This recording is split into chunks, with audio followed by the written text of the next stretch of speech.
be bringing on Disha. She is the founder of Positivity 101, and we're going to discover more about conscious content. So, with no further ado, Disha, welcome. Please, the stage is yours. Take it away. Hi, good day, good morning, evening, wherever you are in your day. My name is Dhisha Kukalakuntla, and I'm a mental health advocate. I'm the founder and president of Positivity 101, which is a mindfulness initiative that creates and distributes free and accessible mental health resources through our website, positivity101.org. Today, we're here with the Is Your Content Conscious panel, where we'll be talking about how content we consume, the content we create, and the content and how we consume content is linked to mental and physical well-being. We'll be hearing from three creators on their awareness of curating thoughtful content on virtual channels. Here we have Chloe, Cameron, and Zach.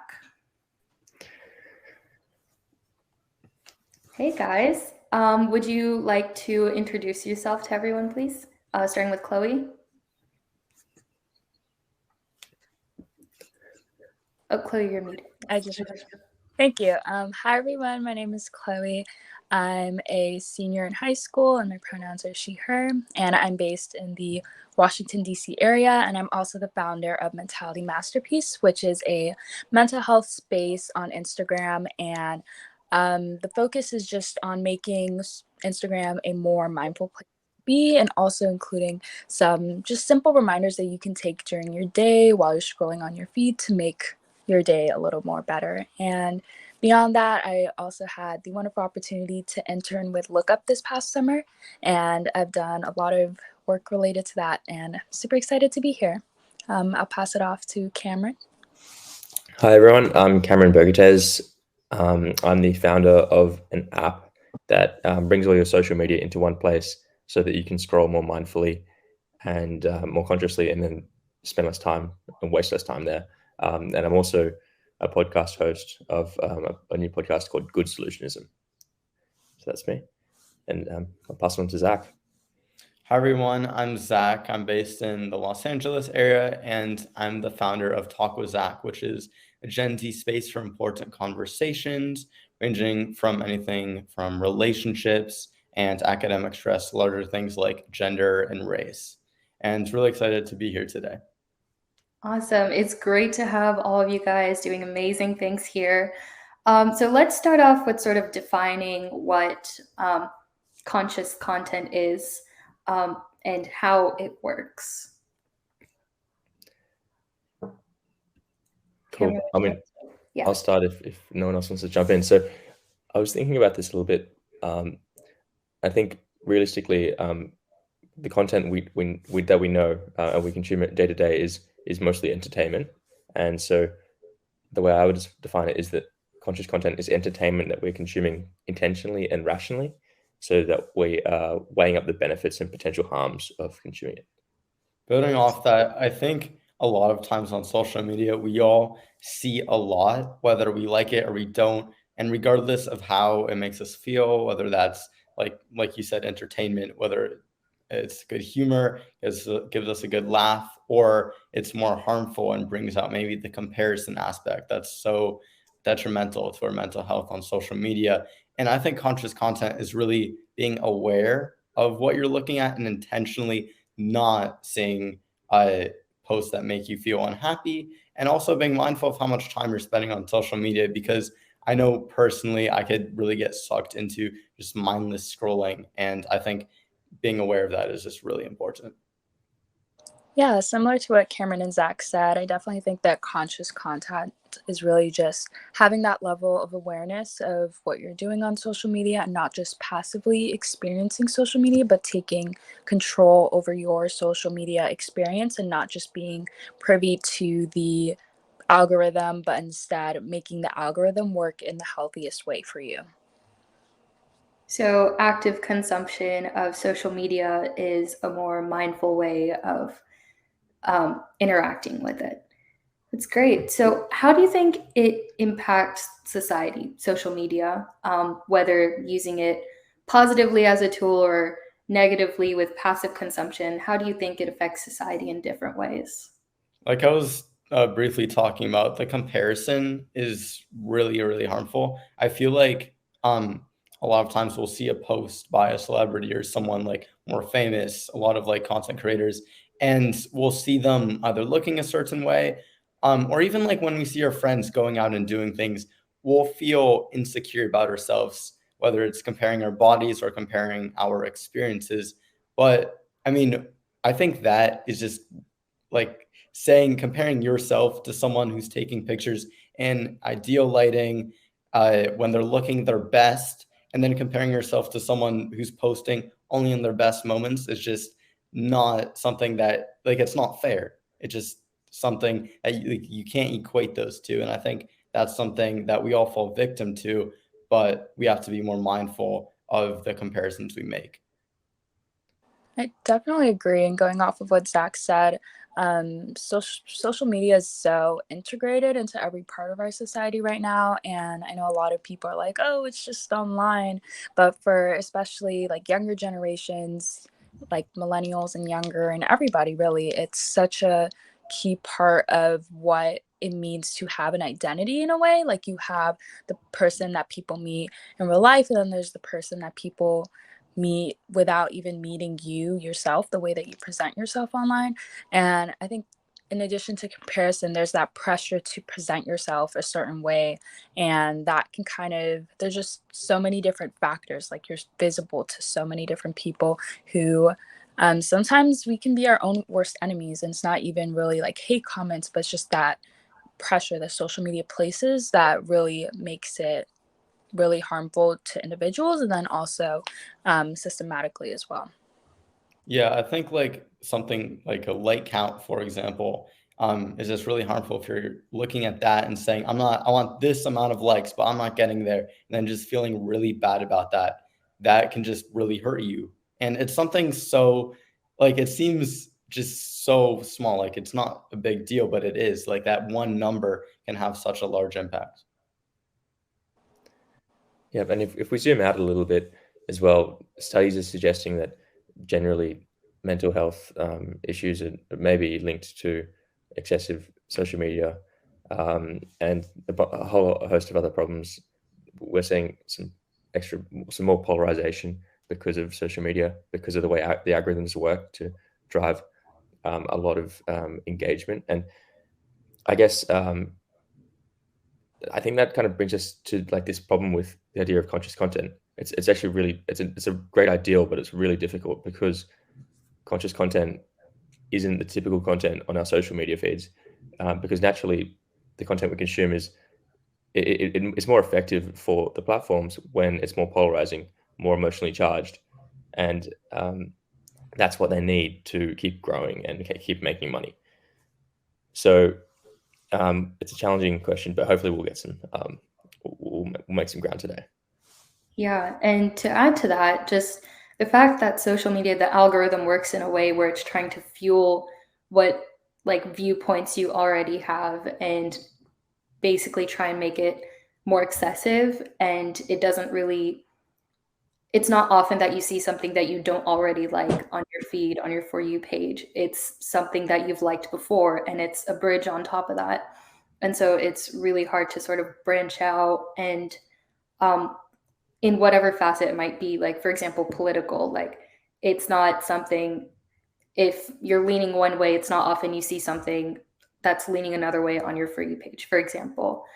And sort of bridging off of what Zach said about sort of like having influencers and seeing like celebrities who have a better lifestyle and all, how do you guys think just social media can be used for good in that sense, or having like a celebrity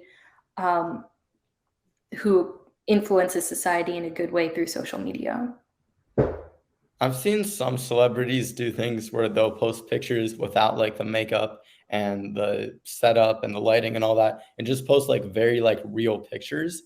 And I think showing what they actually look like is really important for people to see, because I just feel like when you only see the one version, it's just like that's all you think they are, but that's not reality.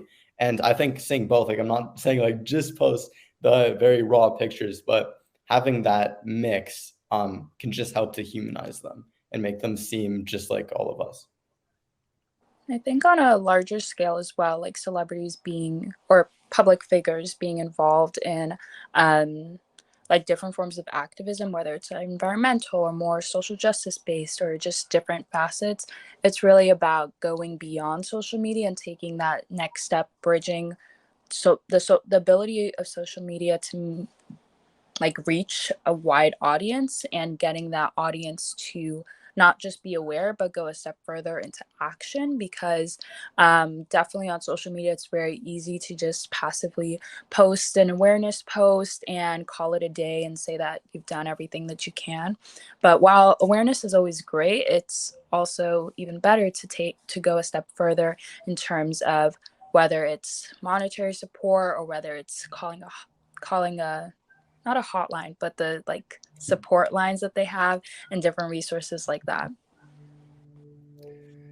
And I really think rather than like, well, I like to focus more on the way we consume content, because we can't control necessarily what is on the platforms, but we can control to an extent the way we consume it. So I kind of thought of like a little framework that might help people. And so I think there's like 3 steps to being more conscious with the content that you're already using, if it's Instagram, TikTok, whatever. So the first step is to be intentional. And that's, for example, you can, one of my favorite tips is to use your social media at specific times and with hard limits. It's best to like batch when you want to use your social media at certain times of the day, because then it doesn't consume the rest of your day.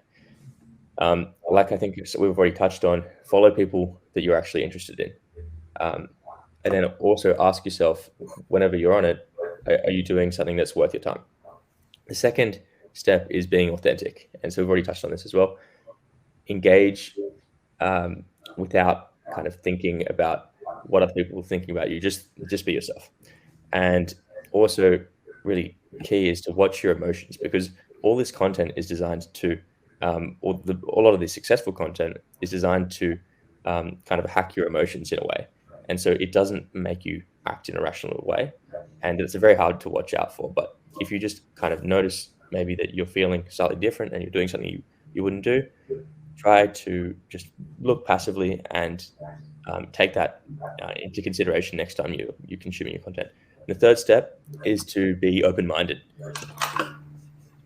With social media, you can really easily fall into these kind of silos of some thought that really that you agree with, and it's really key to make sure that you look outside of that and consciously take in other content that you might not agree with, so that you can really challenge the way you think and don't get too stuck in your thoughts. Those are really good points. And I think it's really important that, of course, to be cognizant of, like you mentioned, Cameron, how you're feeling when you're on social media and also when you're off of it, because I know a lot of us have that urge where it's like, I have 15 minutes after finishing a homework assignment or whatever it might be, I should take out my phone and go on social media.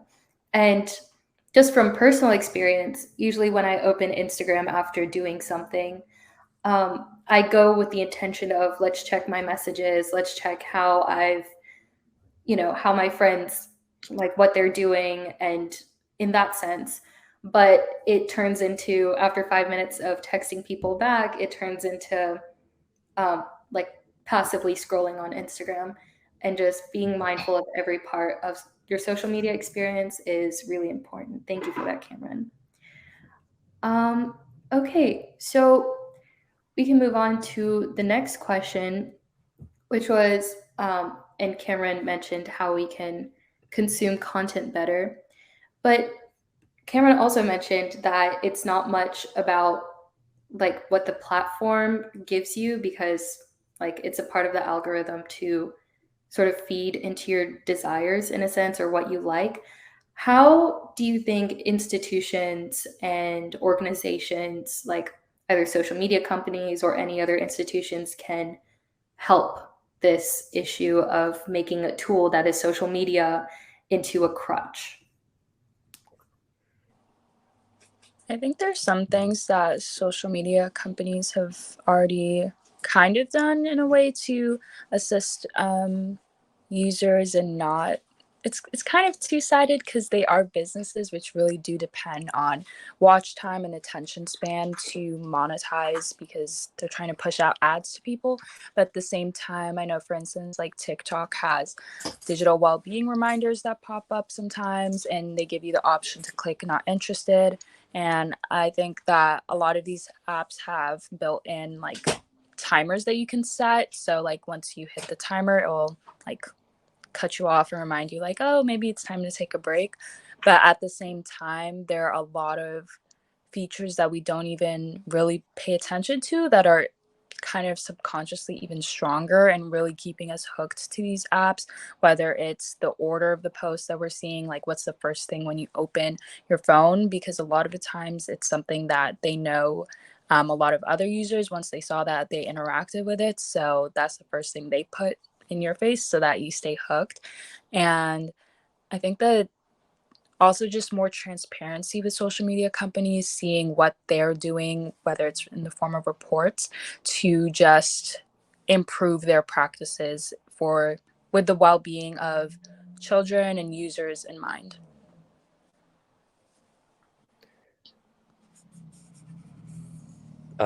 Like I've kind of touched on before, I'm a bit skeptical of the platform's ability to actually design features that allow us to use social media more consciously, because it's anti. If they start building features that help people use their platforms more consciously, then they're going to make less money. And in fact, these companies, when they go public, they have a legal responsibility to grow exponentially.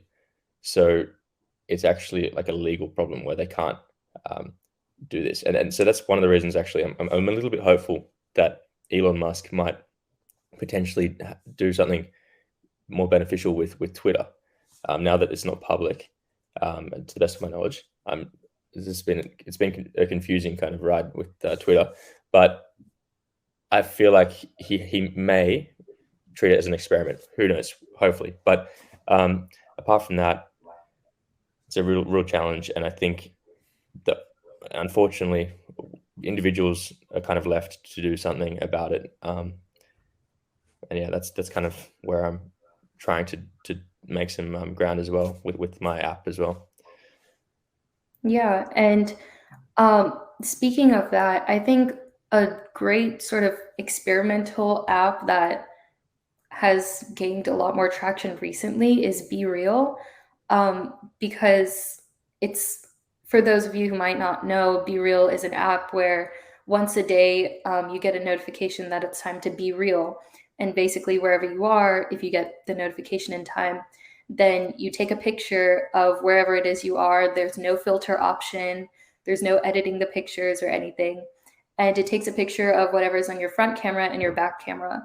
So instead of sort of the whole social media business of, taking pictures of, whenever you go on vacation or whenever you're in a place that's worth sharing on social media, instead of that, just literally being real and not conforming to that idea that everybody has an ideal lifestyle. And also another thing is how you can sort of just scroll through what your friends posted and there's no like explore page or learn more about other people. I think there might be a way you can learn about the people who are in your area if you turn that feature on. But I think that's one great example of like how changing the platform itself can sort of affect how people interact with it. Yeah, I agree to an extent here. I feel like Be Real has definitely made progress in terms of helping us more consciously look at content. But at the same time, I feel like we really have to change ourselves. It's like, it's a very innate thing. I feel like in this digital age to be worried about social media and the mindless scrolling and all of that. And I think Be Real is effective, but at the same time, it's like a lot of times people are like, okay, I have to be doing something at this moment. I have to like change something about myself to like have a better be real for today.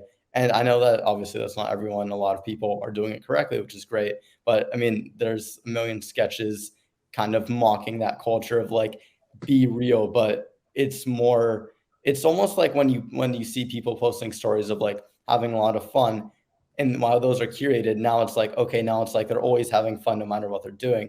But again, I feel like be real is a huge step forward, but there's a lot of self-work that we have to do to really combat that desire to always like put something out that looks good, and also just like be caught up in what other people are doing. I think we have to be more mindful of what's best for ourselves. Yeah, I definitely agree with what Zach said. I think that a lot of the other social media platforms have almost conditioned us to be really hyper aware of how others perceive us. And I think that I've definitely seen a lot of people talking about how, like, oh, my be reals, I'm always in the same place, like in my bed or in my room doing homework.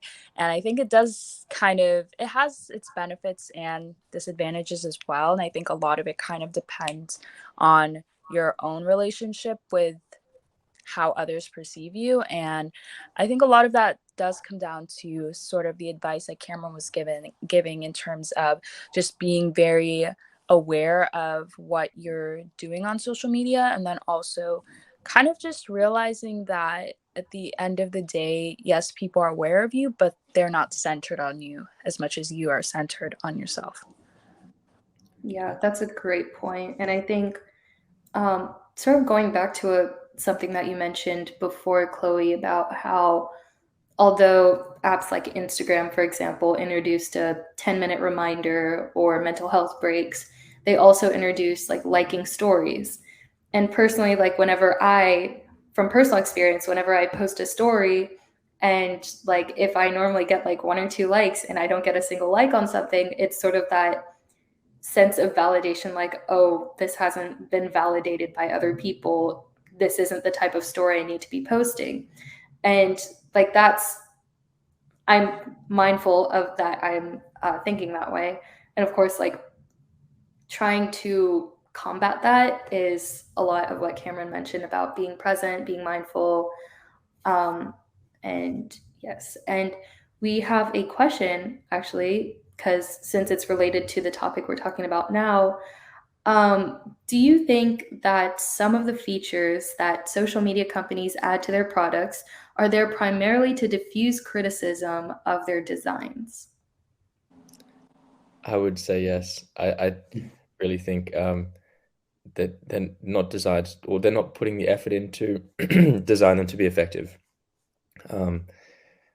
Yeah, I mean, Tristan Harris, one of the founders of the Center for Human Technology, has talked about it before. That there's a bunch of studies out there which show simple things that can solve simple problems on these platforms. For example, like reducing the share buttons functionality, so that you can't share the same post twice in a row. In terms of, if someone shares it, then someone else can't share it without copying and pasting the entire text. And studies have shown that if that was to be implemented, a lot less polarization would happen, and fake news and stuff would spread way slower. But regardless, that the social media companies don't want to integrate things like that. So unfortunately, I think yes. I feel like there's no real way to tell, but I mean, it's definitely like that's definitely a factor in it. And I mean, if you look at, as soon as someone like one social media platform introduces a feature that works, all of the others seem to pounce on and copy it. If you look at what TikTok did, Instagram Reels, YouTube Shorts, now with Be Real, TikTok has TikTok Now, which is really interesting. And I don't know, like, there's no way to tell if they're adding these features because they genuinely think people will like them and it's going to be good. Maybe for TikTok Now you can make an argument, but honestly, like, everyone has to be real. I think it's more just to get people on their platform, and yeah, maybe like avoid criticism of what is already there, especially with something like YouTube. If people are not loving the longer videos. Now it's like, okay, we're doing exactly what TikTok has, and people love TikTok. So you should like YouTube more now. So yeah, I think, I mean, there's no way to tell, but it's definitely a major reason why they add these features. Yeah, I agree. Well, I think that a lot of the features, it's kind of like just covering up the problems without really resolving things, just making it look better on the surface. Because whenever they have a new feature that is supposedly more helpful, like they'll make a huge announcement about it and they'll like give you a notification or like a little pop-up when you open your phone that you can now like remove likes from your feed, or now you can like set up a reminder. But like when they make the algorithm changes that actually have a way stronger impact on your overall usage and not attention, but like watch time on these apps, they say, oh, you can view our terms and conditions, or oh, if you'd like to know more, you can contact us. And I think that's a huge part that would be really helpful in terms of the company's sake, because they really put the features that are seen as more beneficial in really plain language, but all the other more kind of murky ones are like in legalese and very much most people don't really read them. So I think just having that type of clarity would be helpful. So it's not just sort of like surfacely fixing the problem without resolving it as a whole. Yeah, really quickly, I think like the hide likes thing, they have these very tangible features that seem to lessen like the detriments of social media, like the hide like count, the usage time, and that's all great, but to an extent, because if you get 2 likes on a post and you like hide the like count versus a post that gets, I don't know, like 20,000 and hides the like count, obviously the post with 20,000 likes, even though you can't really see the likes necessarily, is going to get more views. It's going to reach more people. And I feel like the algorithm changes, like you said, that's what's actually going to have an impact. That's what's going to actually help us. But because it's not tangible, if they say, hey, we changed the algorithm, I mean, there's no way for us to really like see that. It's more just like, oh, they changed the algorithm. But say they come out and are like, yeah, you could limit your time and hide the like count. This is good for you. That gets a lot more attention. All great points. And while we're on questions, we have one more question. How do you talk to your friends about this? What kind of conversations happen around following what you like or challenging the way you think, as Cameron so eloquently put it earlier, as conscious ways to consume social media? I think I guess I'll start. That's a hard question because everyone's different, and I've experienced that a lot of my friends are happy to spend a lot of time on Instagram or TikTok or whatever, and I prefer not to. So we're all different, and I think we have to kind of lead by example in a way, in just doing whatever we want to do.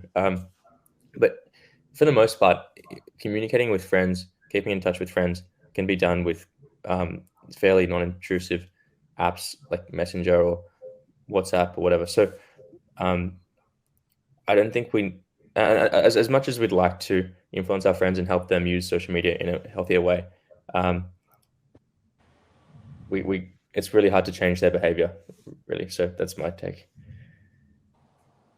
Yeah, I think for me, it's kind of in two forms. A little like this time last year, I did an interview series with a lot of my peers and kind of just gauging their digital well-being and their relationship with social media and how that they felt that it kind of impacted their overall mental health. And it was really interesting to see to kind of see the difference in perspectives when it's like a more formalized interview setting versus like seeing TikTok comments talking about their own kind of digital well-being or their own kind of just like in a more informal way. Because during these interviews, I found that a lot of people really did want to have that healthy relationship, but it's kind of hard to know what to do when like schools aren't really talking about it. Parents are just like, just get rid of your phone. Like, why are you always on it? But I think a lot of that is really just having a clear way to educate youth, and that's also kind of the problem. There is no like clear and very set and defined way, but I think a lot of the work that many of the organizations here are doing is really great. And personally, when I talk with my friends in a more like informal day-to-day manner, it's really mostly just about the way that like, oh, my screen time is so bad, like I don't know what I'm gonna do. And I think a lot of the time it's like kind of just finding that balance and just doing like having those conversations is helpful sometimes, because then you realize like, oh, I didn't like I can feel that I'm spending a lot of time on my phone, but I didn't really realize it until I said it out loud. Yeah, and I think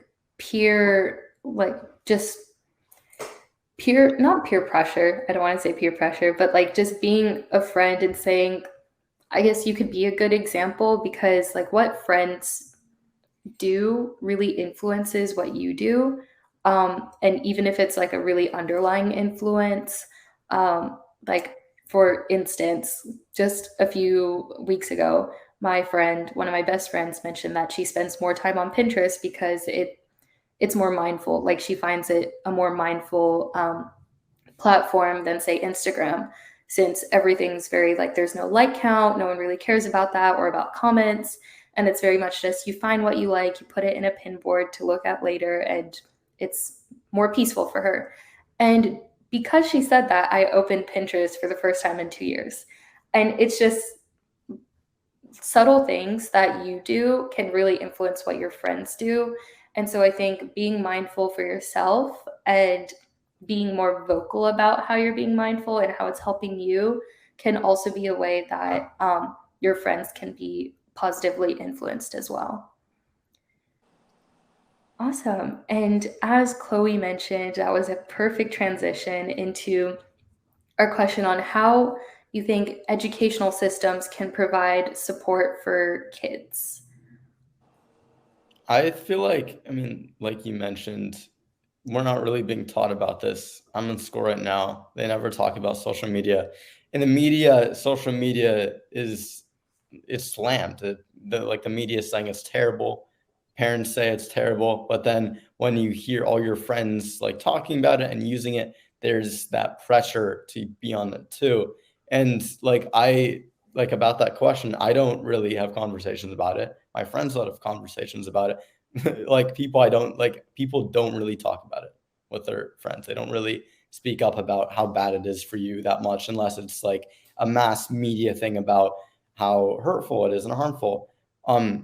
So I think to answer that, I feel like the main thing is just know what know what your limits are, and like definitely understand that it's really hurtful, and you should just really be aware that you should get off it if you have to, and don't feel the pressure, don't succumb to that pressure and want to just track it every second. Like maybe turn your phone off, put it away, do something like that. Yeah, first thing I wanted to say is I love Pinterest so much. I think Pinterest should, I feel like Pinterest doesn't get enough attention. It's very relaxing because most of it's creative based. But to answer the question, I think that sort of like the mindfulness practice that Disha and I did with I believe the Northern Lights School in California was a very good example that I honestly wish I had when I was their age. These kids were in middle school, and they'd been practicing mindfulness, and we kind of had a conversation with them about digital well-being and ways to be mindful. And I felt like if I had that when I was younger, definitely, especially going into high school, when I feel like your relationship with social media can become even more heightened, is really helpful, because it's just something that schools aren't really talking about, and it's not really being built into the curriculum, because honestly, I think teachers are still figuring it out. So I think definitely in a post-COVID era, as kids are using more technology in classrooms, I definitely think that more discussions about digital well-being will come with time, but I think it would be best if they could happen now, because especially like Generation Alpha, like these kids are doing their homework on their computers, their entertainment is on computers or digital devices, and they're just not getting that complete guidance because sometimes the adults don't even know what to do. Yeah, I feel like getting more specific on what's bad about it would just be really helpful for us, because if they're just saying don't use it, obviously we're going to use social media. But if they tell us it's bad if you just scroll mindlessly for hours. Like, I was just on a college trip, and one of my friends was like, so glad the Wi-Fi was working this time, because I was on TikTok for like 5 out of the 6 hours. So it's like, we know it's bad, we just don't know why it's bad, or if we do, it's not very clear to us. So if they tell us what the problem is and how to fix it and offer solutions, especially when we're young, to instill those habits early on, I think that would just be the most beneficial. Yeah, and I think just addressing it when you're in middle school or that age, definitely younger than in high school, is a really important part, because something that I noticed when Chloe and I did our when we talked to that 8th grade class is that they were very present while we were talking, and they were very receptive of what we were saying about mindfulness and of how to be more mindful, like both with technology and with like relationships and things like that. And these students were learning about journaling, how to find like safe spaces, and just the fact that it was integrated in school, considering students spend basically half their year at school. And it's a large part of a student's identity is their school. So finding something that's really institutional that way and making it a way to teach them life lessons, not just education, but also teaching them, like, in this era, in this digital era, it's really important to be mindful of social media, being mindful, giving them maybe tips of what to look out for and things, questions to always ask, like, if I'm seeing a friend out on vacation, this isn't their everyday life. Just keeping those things in mind can come a really long way. And I think a part of it is also a generational situation, because we, Gen Z, are the first generation to grow up on social media. Millennials got it a little later in life, and we're the first generation to get cell phones earlier and to get social media earlier. And I think it might be hopefully it's hardest for us, and future generations benefit out of us being properly educated on mindful social media use. So when we become the teachers and we become the principals and district leaders, we're able to make that step institutionally to create a more mindful environment. Yeah, definitely. And I also wanted to add, based on what you said, that I think modeling is really important, especially with younger children, because with younger children are always seeing like their parents always on their phone, or like always scrolling, or they're seeing like all of their older siblings always in their rooms and just doing their own thing on their phone, which is the case in my house.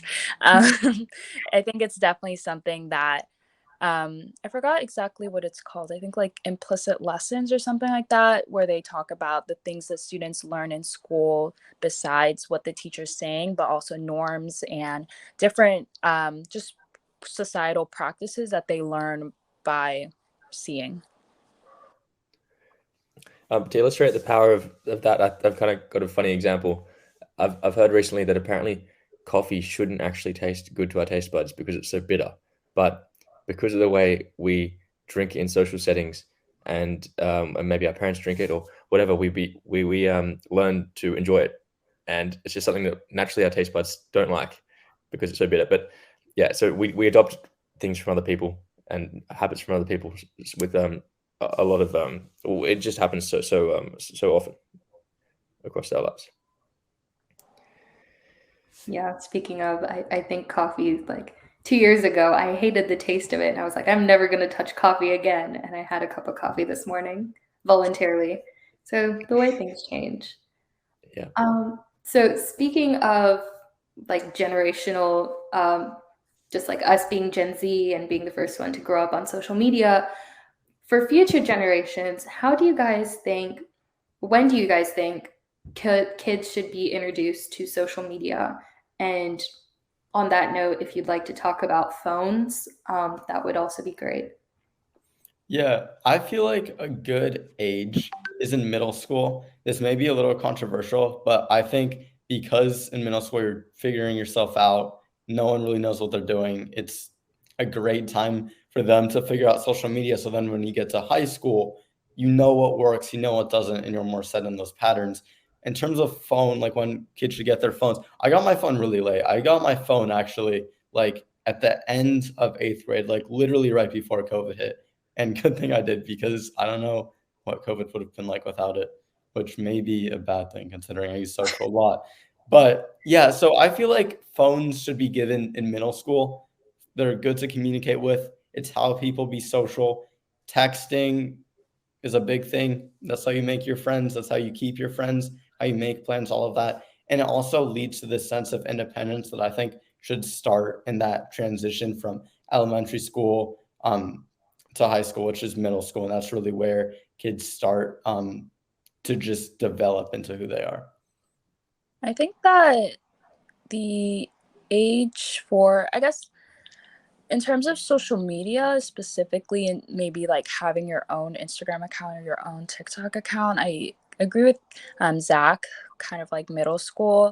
And I think that the key isn't really just the age, but more so the tools that you give the kid based on their age, because I know there's a lot of kids in elementary who have phones, and I think it's not so much about like, oh, here's a phone, don't do that, like don't go on, like don't text strangers, and just like really flippant advice that doesn't really capture all the dangers of social media.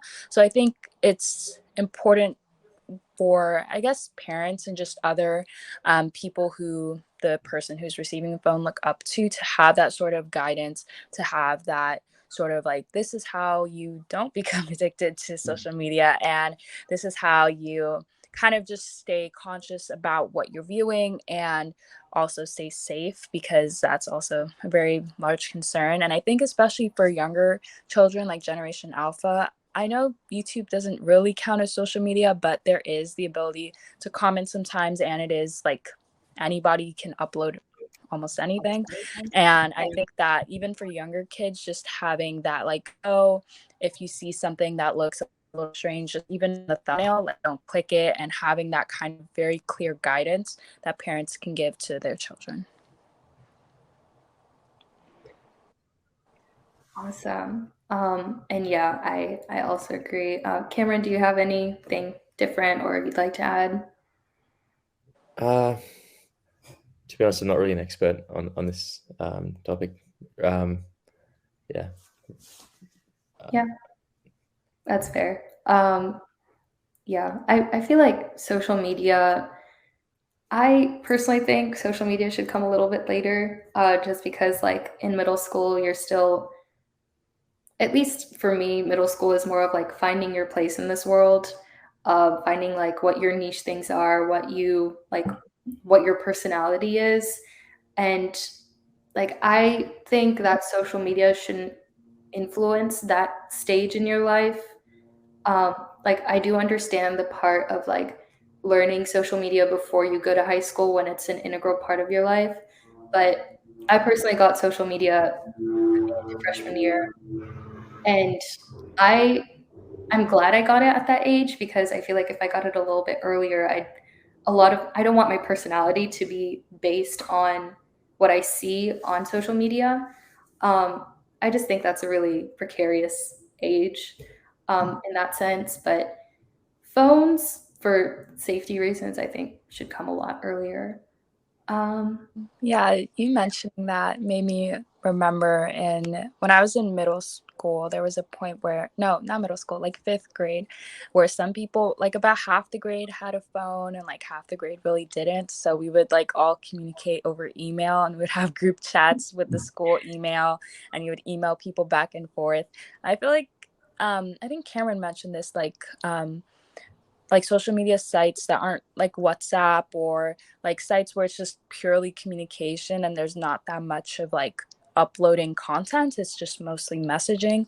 I feel like that is a lot more easier to be conscious, because these tend to be people that you know in real life, and they're people that it's a lot easier to remove from your space if you're not comfortable with like the energy that they have. Awesome.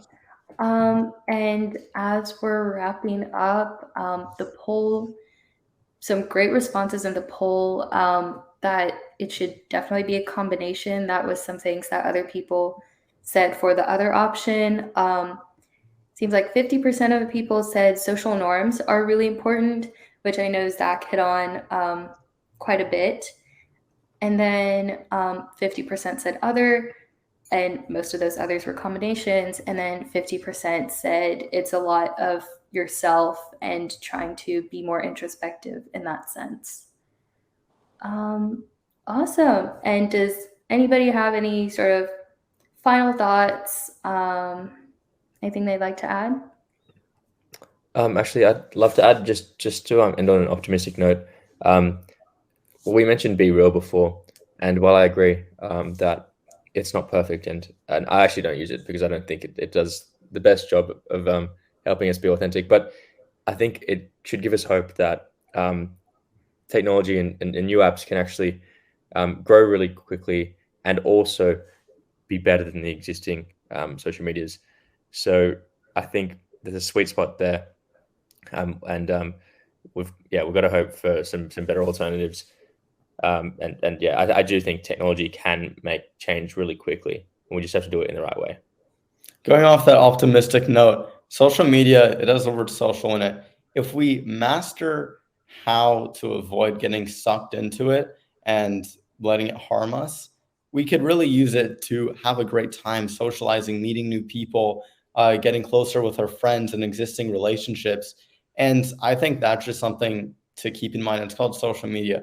Be social on it, have fun on it, talk to your friends on it, meet other people, do what makes you happy, use it to make you happy. And another thing is just, it's also a great place to spread activism, to spread awareness, to educate people, because people look at it so often and it's really used. So there are definitely things about it that that are just really important, and to keep that in mind as well.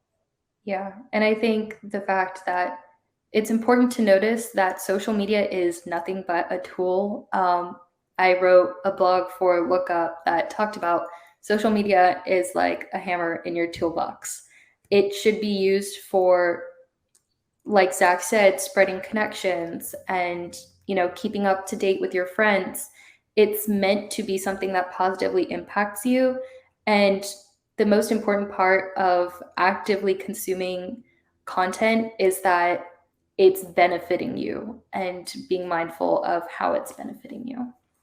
Yeah, I definitely think, echoing what everyone said, that being mindful and conscious about social media really comes back to knowing who you are and what you value and what you'd like to fill your time with, and utilizing the features that social media does have, like the not interested or the reminders. And while social media isn't perfect and a lot of us still use it daily and possibly hourly, just being really aware of how we can make it work best for us. Awesome. And I think that wraps up Is Your Content Conscious? Thank you so much, everyone. And thank you for the reminder that tech is actually a helpful thing. We don't have to be anti-tech to be able to have a positive relationship to it. So thank you so much for sharing your thoughts and your words. And I am just I'm so honored to know you all, and just to be connected, and to say that I know these individuals who are moving in this space in such an impactful way. Thank you so much. Stay tuned with us. We are going to do a live podcast taping from the Gen Z Digital Decalogue. So please come join us. Thank you so much to this panel. I'm going to remove you now. So we'll see you soon. Also, please take some time to get to know our incredible impact partners. We have them there for you in the expo booths where you can further connect and see what their causes are. And you can also check out the People tab. On the People tab, you can do this like really cool speed networking and just get to know everybody who's here and really like come back at 3:00. We're going to do a live podcast taping with Shivani and Lars. You don't want to miss it. Bring your friends. We'll be back at 3:00. So we'll see you then. Bye-bye.